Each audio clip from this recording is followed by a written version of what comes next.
He had everything money could buy. The respect of the elite, invitations to parties where every glass of champagne cost more than a full month's rent, $3.2 billion, a penthouse in Manhattan, and a guaranteed seat at the table of the powerful. But all it took was one video, filmed without permission, 12 seconds long, for the elite to realize he had committed the unforgivable. It wasn't theft. It wasn't betrayal. It wasn't a crime. It was love. And when you're an African billionaire in New York, loving the wrong person, in the wrong place, can cost you everything. This is the story of Kofi Mensah, the man who had the world at his feet until the moment he decided not to apologize for being human. And you're about to find out what the elite really think when cameras capture what was never meant to be seen. Press play, because this story reveals too much. Kofi Mensah learned early on that in New York, money opens doors, but it doesn't guarantee you a seat at the table.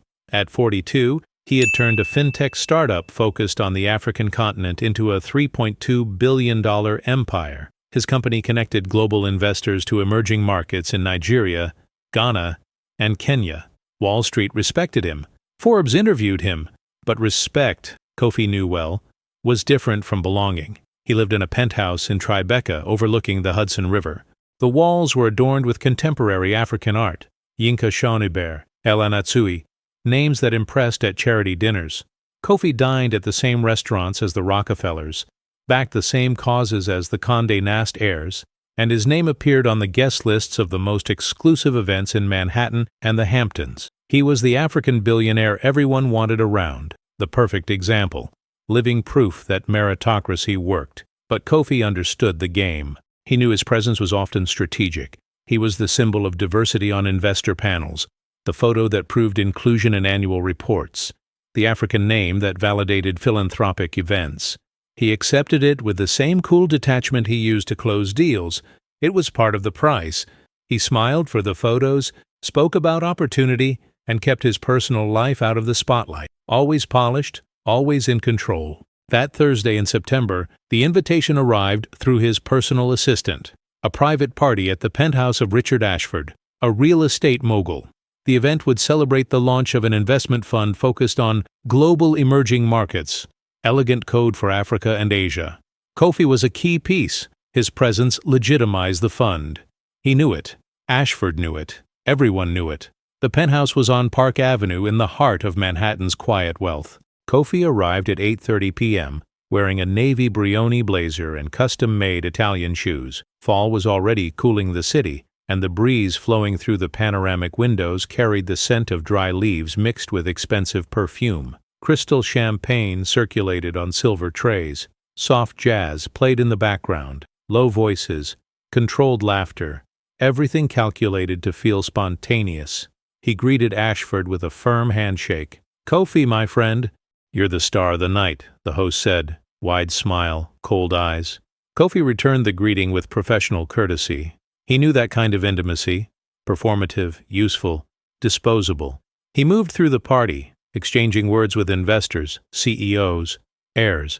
Everyone treated him with deference, but it was measured deference, the kind that recognizes talent without offering brotherhood. That's when he saw her. She stood near the balcony, holding a glass of white wine, eyes drifting over the illuminated city below. Brown skin, curly hair pulled into a low bun, a burgundy dress that stood out against the neutral palette of the other women present. She seemed out of place, not because she lacked elegance, but because she carried an authenticity that clashed with the room's artificial polish. Kofi approached. "The view is something else, isn't it?" She turned, assessing whether he was just another rich man trying to impress. Then she smiled, a tired smile. "But real." "It is, but from up here, everything looks small, even problems." "Maybe that's the point," Kofi replied. "Or maybe it's just easier to pretend everything's fine when you can't see the mess in the streets," she said. No one talked like that at these events. He extended his hand. "Kofi Mensah, Ayanna Torres." They talked for half an hour. Kofi learned she was a social impact consultant, working with NGOs fighting housing inequality in the Bronx. She was there because a client had invited her, thinking it would be good for networking. Ayanna laughed as she said it, and Kofi realized she knew exactly what it meant to exist in that space as an accessory. The night went on. Kofi stopped circulating. He stayed there with Ayanna, laughing at jokes no one else would get, sharing frustrations no one else would dare say out loud. For a moment, he forgot where he was, forgot the role he was supposed to play. And it was exactly in that moment of forgetting that someone filmed them. The balcony had emptied out. Most guests had moved back inside, where Ashford was giving a speech about transformational opportunities and bridges between continents.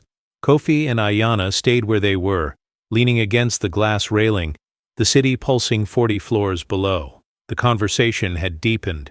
He spoke about the loneliness of never fully belonging, not to the world he left behind in Accra, nor to the world that celebrated him in Manhattan. She talked about the weight of representing entire communities in rooms where no one else looked like her. "It's exhausting, isn't it?" Ayanna said, staring at the horizon, "having to be perfect all the time, because any slip becomes the excuse they were waiting for." Kofi nodded slowly. "There's always someone waiting for you to fail, and when you don't, they just change the rules." She turned to him, and for the first time that night, Kofi felt truly seen. Not the billionaire, not the symbol, just a man tired of performing. Ayanna lightly touched his arm, a simple, almost instinctive gesture. "You don't have to be perfect with me." Kofi smiled, a real, vulnerable smile. He leaned in slightly, and she didn't step back.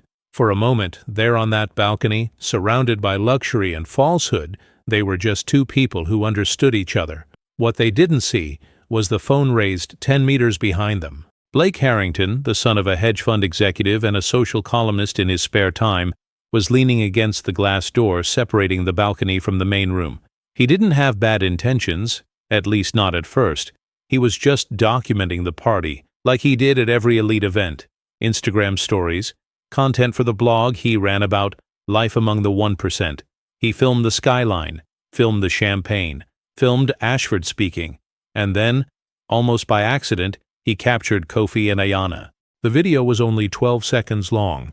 It showed them standing close, her hand on his arm, his smile, the subtle lean toward each other.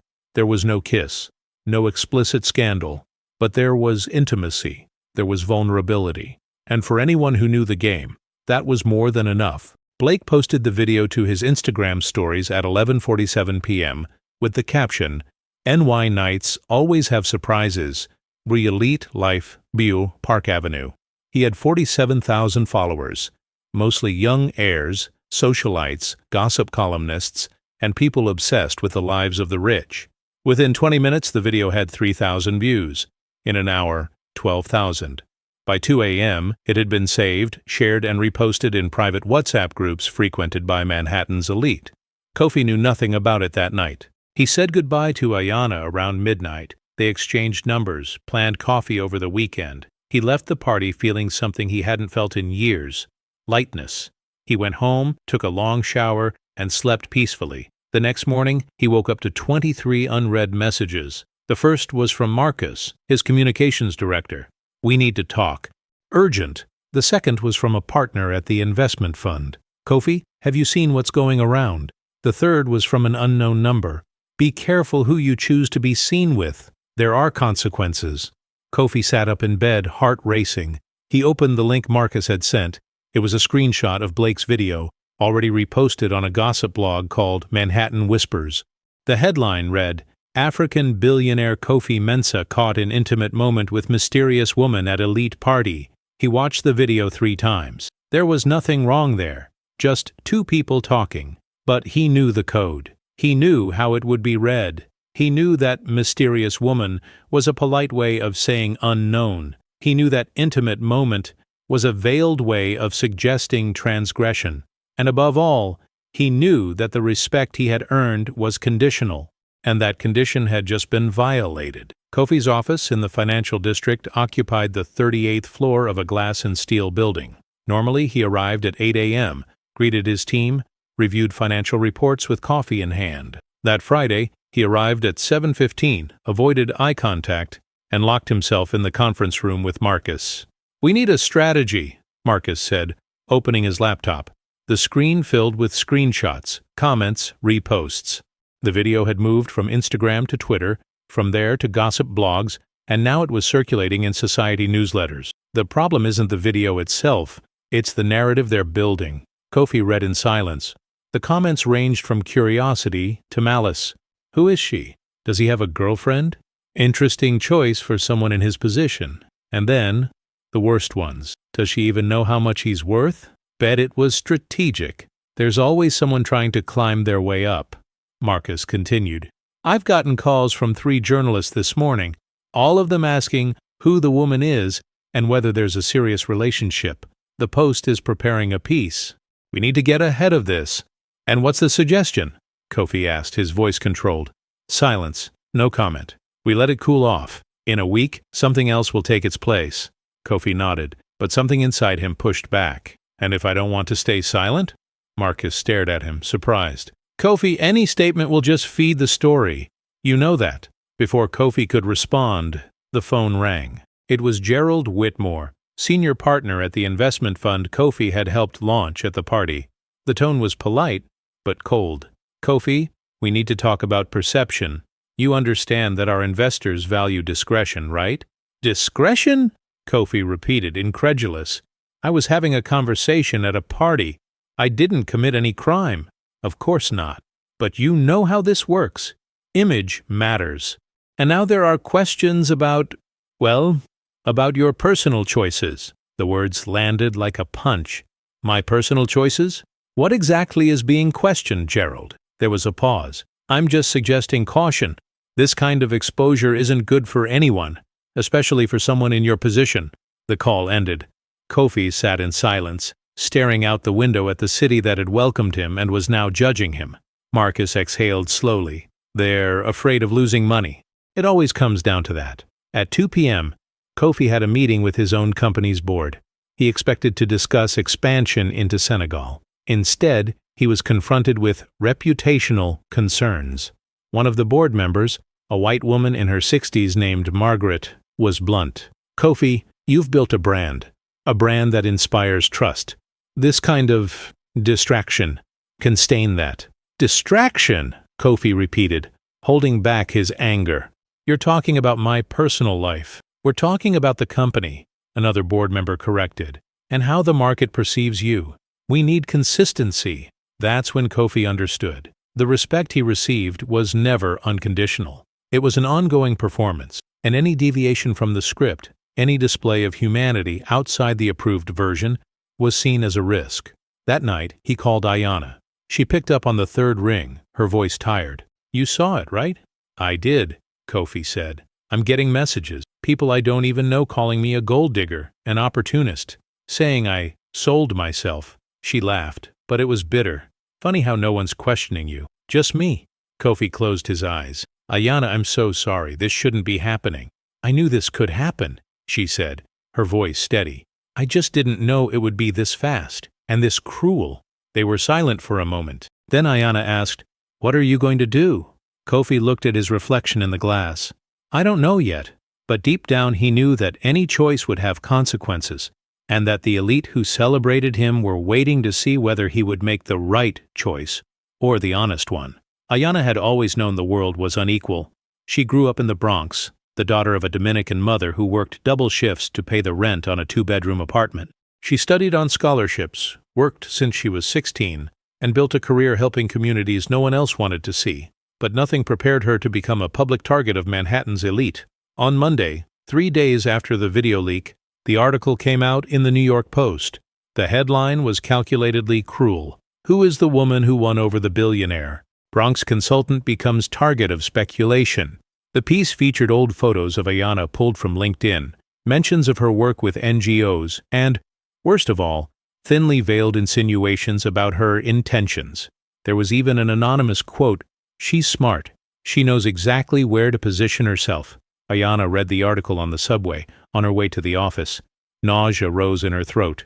Around her, passengers scrolled through their feeds, distracted. No one knew she was the woman in the photo, but she knew, and that was enough to make every glance feel like judgment. At work, the director of the NGO where Ayanna worked called her in for a private conversation. Ayanna, you know we support you, but some donors are concerned. They think the exposure could affect the organization's credibility. Ayana stayed quiet, processing. Credibility? Why? What did I do wrong? The director sighed. You didn't do anything wrong, but you know how it is. Our work depends on reputation, and now there are narratives circulating that, well, that don't help us. Narratives, Ayana repeated bitterly. You mean lies. I know they're lies, but we have to think strategically. Ayana left the room feeling suffocated. She called her best friend Jasmine, who picked up immediately. Girl, have you seen the comments? They're saying the wildest things. I know, Jazz. I've seen everything. They're calling you a gold digger, an opportunist. People saying you set it up, like you planned this. Jasmine was furious. And the worst part? No one's questioning him. Just you. Ayana knew Jasmine was right. Kofi was described as the discreet billionaire, the reserved businessman, the man who values privacy. She was the mysterious woman, the unknown, the consultant who came out of nowhere. The contrast was brutal. He kept his humanity. She became an object of speculation. That night, Ayana received direct messages on Instagram. Most were from women she didn't know. Some were supportive. Don't listen, you didn't do anything wrong. Others were brutal. You know exactly what you're doing. You're going to drain him dry. One message said only, go back to your place. Ayana blocked them, deleted them, took a deep breath. But the words stayed. They stuck. Kofi called that night. How are you? Honestly? Exhausted, Ayana said. I became the villain in a story I didn't even know was happening. And you're still the hero. Funny, right? Ayana, I don't want you going through this alone. But I am alone, Kofi. Her voice was steady but heavy with pain. You have lawyers, advisors, money to control the narrative. I have me. And every time someone talks about me, it's like I'm not a person. I'm a mistake, a scandal, a threat. Kofi was silent. He knew she was right. The weight wasn't shared equally. He was facing judgment from the elite. She was facing judgment from the world. I'm going to fix this, Kofi said. How? Ayana asked, tired. Are you going to tell them to stop hating me? Apologize for me existing? No, I'm going to do the opposite. Kofi took a deep breath. I'm going to own it, publicly. Ayana was silent. Then quietly she said, Kofi, do you know what that's going to cost you? I do, but I also know what staying silent costs. And for the first time in days, Ayana felt something other than anger. She felt hope, small, fragile, but real. Kofi spent Tuesday locked in his office, ignoring meetings, declining calls. Marcus came in 3 times trying to convince him to reconsider. You don't have to do this. Let time erase it. In 2 weeks, no one will remember. I will, Kofi replied firmly. And she will. And that's enough. Marcus sighed, defeated. You know this will have consequences. Partners will push back. Investors will question. The press will twist everything.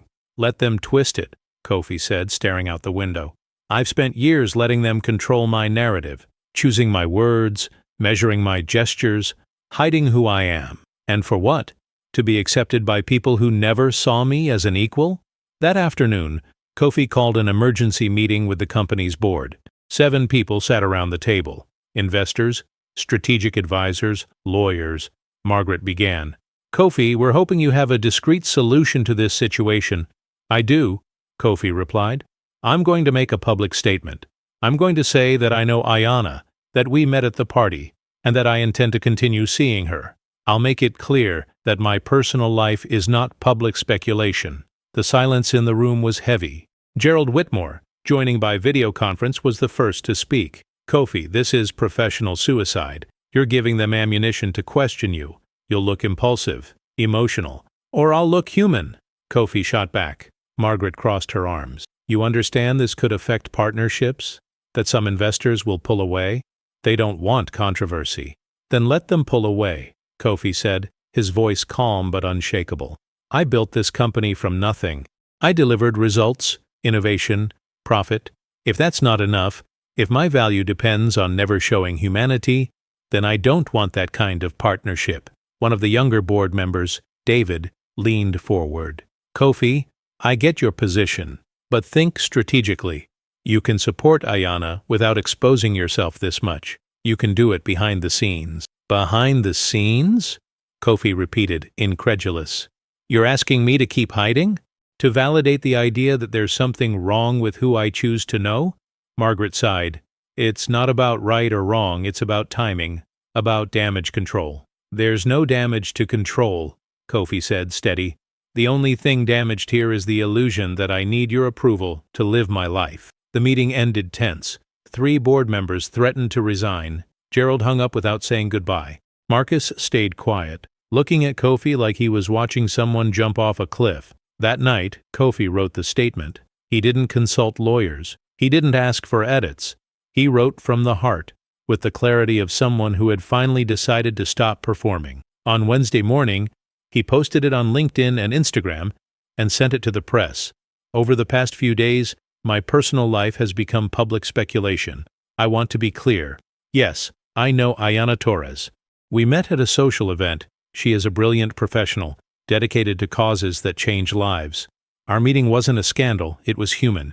The narratives created about her, implying opportunism, ulterior motives, are false, cruel, and reflect prejudices that need to be confronted. I will not apologize for getting to know someone. I will not hide who I am to comfort other people's expectations, and I will not allow an exceptional woman to be destroyed for having crossed my path. If that bothers you, the problem isn't me. Kofi Mensah. Within 20 minutes, the post had 10,000 reactions. Within an hour, it was on every news site. The comments split down the middle. Half praised his courage, half questioned his decision, but Kofi wasn't reading comments anymore. He called Ayanna. I did it.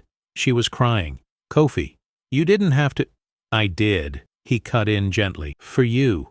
And for me. For the first time in weeks, Kofi felt like he'd made the right choice, even knowing the price was still coming. Kofi's statement blew up. In 48 hours it was shared more than 200,000 times, became a headline in international outlets, and split opinions in a visceral way. Some called him brave, some called him naive, and of course, some called him a traitor to the discretion the elite expected from him. On Friday, Gerald Whitmore publicly resigned from the investment fund, citing strategic differences. 2 major investors pulled their capital. A partnership contract with a Swiss bank was suspended pending review. Kofi's company board held an emergency vote. 4 members demanded he step aside temporarily as CEO. 3 stood by him. Kofi refused. I didn't build this to be held hostage by people who only value me when I'm convenient, he said in a tense meeting. Margaret, who had voted against him, shook her head. You threw away years of image building for a woman you met 2 weeks ago. Kofi looked at her, calm. It wasn't for her. It was for me. And for refusing to keep pretending that belonging in this world is worth any price. Margaret walked out. Kofi knew he wouldn't see her again. But then something unexpected started to happen. Young African entrepreneurs began sharing the statement with messages of support. Finally, someone who doesn't bow down. Black and Latina women wrote pieces defending Ayanna and exposing the quiet racism baked into the narratives built around her. Small investors, sick of corporate hypocrisy, reached out to Kofi with partnerships that actually matched his values. Ayanna, meanwhile, went through brutal weeks. She lost 2 clients who didn't want to be associated with controversy. She received hate messages every day. But she also received invitations to speak, offers for independent consulting work, and support from women who saw their own struggles reflected in her. She decided not to hide. She gave an interview on a podcast about racial inequality and spoke openly about what she'd lived through. I didn't ask to become a symbol, but if my story helps other women refuse to be silenced, then it was worth it. 2 weeks after the statement, Kofi and Ayanna saw each other in person for the first time since the party. He picked her up in the Bronx, something he never would have done before. Not out of shame, but out of fear of exposing her even more. Now, there was nothing left to hide. They walked through Riverside Park, late autumn painting the trees orange and red. You lost a lot, Ayanna said, breaking the silence. I lost things that were never truly mine, Kofi replied. Conditional respect, fragile alliances. I thought I needed all of that, but what I really needed was dignity. Ayanna smiled, but there was sadness in it. And now? Now I rebuild, different, with people who value me as a whole person, not as edited pieces. He stopped and looked at her. And you? I keep going. More tired, more careful, but still standing. She took his hand. And no regrets.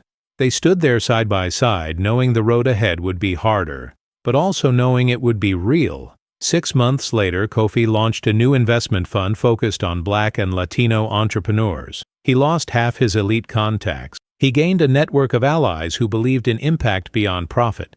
His company kept growing, different, smaller in some ways, but more aligned with who he really was. Ayanna opened her own consultancy. She worked with organizations that valued her voice, not her silence. And the video. It kept existing, drifting through the internet like the ghost of a night that changed everything. But now, when people watched it, they didn't see a scandal. They saw two people refusing to disappear. The elite never fully forgave him. But Kofi and Ayanna learned something more valuable. Being accepted by people who diminish you was never worth the peace of being true to yourself. The elite accepts success, as long as it doesn't love outside the invisible rules. Being judged hurts, but living while editing your own truth costs even more. If this story made you think, like, share, and keep watching, because the next romance exposes even more of what luxury tries to hide.